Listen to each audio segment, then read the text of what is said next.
சிலரது அறிவு உலகத்தை சாதாரணமாக பார்க்காது, அதை கணக்கிட்டு பார்க்கும். ஆரியன் ஒரு கணித மேதை. விக்ரம் மல்ஹோத்ரா அபெக்ஸ் நிறுவனத்தின் முதலாளி. மனிதர்களை விட பணத்தை அதிகம் நேசிக்கிறவர். சரிவை சந்திக்கும் கம்பெனி. ஆரியனுக்கு இது ஒரு சரியான சவால். ஆரியன், முன் அனுபவம் ஏதும் இல்லை. நாங்க ஏன் உங்கள வேலைக்கு எடுக்கணும்? செயலிழந்ததுக்கு காரணம் கோட் லைன் நம்பர் 450 இருந்த ஒரு சின்ன பிழை. அந்த ரிப்போர்ட் இன்னும் வெளியவே வரலையே. உங்களுக்கு எப்படி தெரியும்? உங்க செலவு கணக்க வச்சு பார்த்தேன். இதை தவிர வேற காரணம் இருக்க முடியாது. நீங்க பெரிய மேதைதான். எங்களுக்கு உங்கள மாதிரி ஆட்கள் தான் தேவை. ஆனா சம்பளம், முதலாளி 10 லட்சம் மட்டும்தான் தர முடியும்னு சொல்லிட்டாரு. நீங்க கேட்ட 25 லட்சம் கிடைக்காது. உங்க கம்பெனில 10 கோடி ஷேர்ஸ் இருக்கு.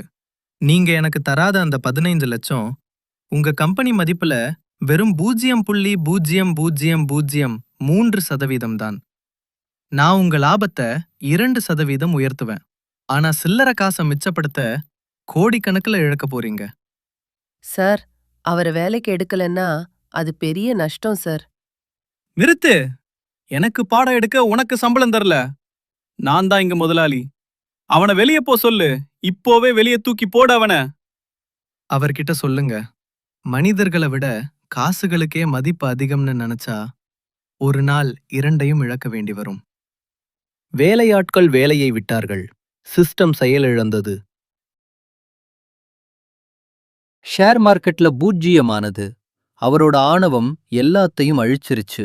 கடைசியில் அந்த முதலாளி எல்லாத்தையும் இழந்து நடுத்தெருவுக்கு வந்தாரு. இப்போ பிச்சை எடுத்துட்டு இருக்காரு. ஐயா, பசிக்குது.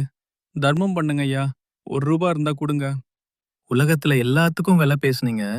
ஆனா எதோட அருமையும் உங்களுக்கு தெரியல. இந்த ₹1 நீங்க சாகும்போது மேலோகம் கொண்டு போக முடிஞ்ச சொத்து. இது மட்டும்தான் இப்போ உன்கிட்ட இருக்கு. ஆனா இத கூட உன்னால எடுத்துட்டு போக முடியாது.